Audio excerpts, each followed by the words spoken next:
Hello friends, मी स्मिती. मनाला हेरणारे शब्द या आपल्या चॅनलवर तुम्हा सगळ्यांचं स्वागत करते. मित्रांनो, आपल्यापैकी प्रत्येक जण शाळा आणि कॉलेजमध्ये जातो.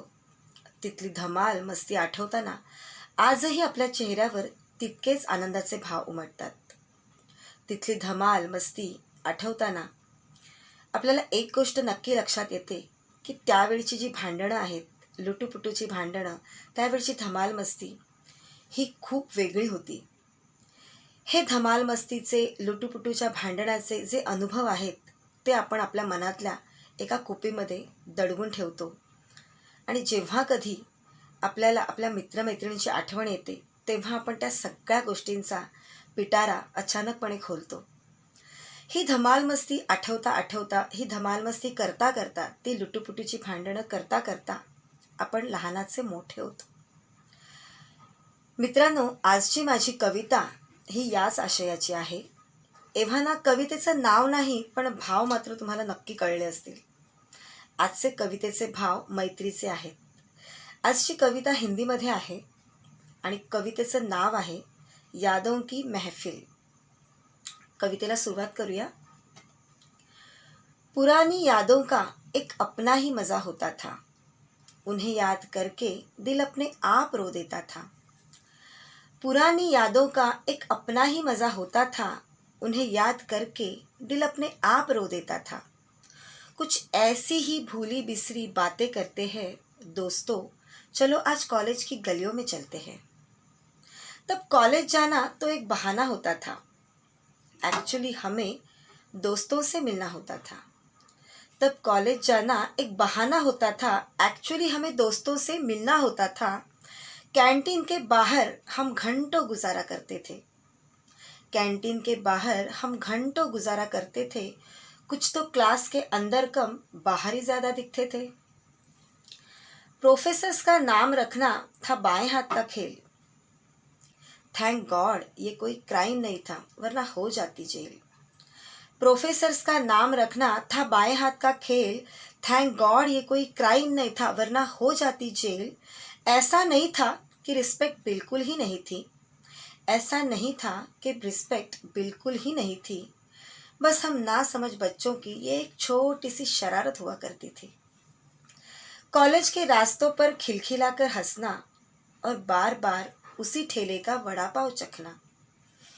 कॉलेज के रास्तों पर खिलखिलाकर हंसना और बार बार उसी ठेले का वड़ा पाव चखना. बड़ी सी सड़क भी हमें छोटी लगती थी. बड़ी सी सड़क भी हमें छोटी लगती थी जब दोस्तों के साथ अंताक्षरी की महफिल सजती थी. पैसे जब कम पड़ते तो दोस्ती आता काम. पैसे जब कम पड़ते तो दोस्ती आता काम. एक कहीं अगर कम पड़े तो दूसरा लेता उसे थाम. पैसे जब कम पड़ते तो दोस्ती आता काम. एक कहीं कम पड़े तो दूसरा लेता उसे थाम. पिकनिक पर एक नहीं तो कोई नहीं जाता था. पिकनिक पर एक नहीं तो कोई नहीं जाता था. सही गलत कुछ भी हो अपना सब में याराना था. सही गलत कुछ भी हो सब में अपना याराना था. क्लास की वो बेंच भी अब हमारी नहीं रही. कभी जिन्होंने हमारी मार दी सही.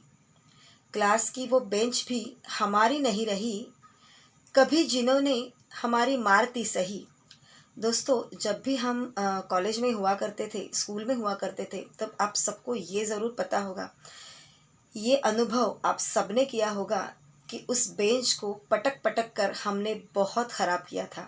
उस पर बहुत कुछ हम लोगों ने लिखा था, बहुत कुछ हमने उस पर पटका था. तो ये सारी बातें हमारे कॉलेज और स्कूल के दिनों में हुई है.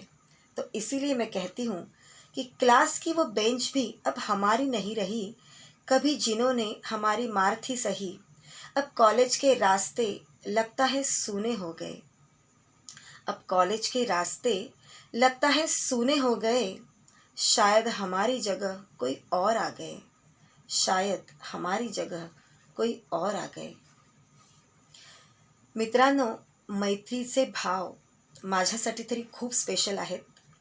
तुमच्यासाठी हे भाव किती मायने ठेवतात, तुमच्यासाठी हे भाव किती स्पेशल आहेत, या भावनेबद्दल तुमचे काय विचार आहेत तुमच्यासाठी हे भाव किती इम्पॉर्टंट आहेत हे मला कमेंट बॉक्समध्ये नक्की कळवा.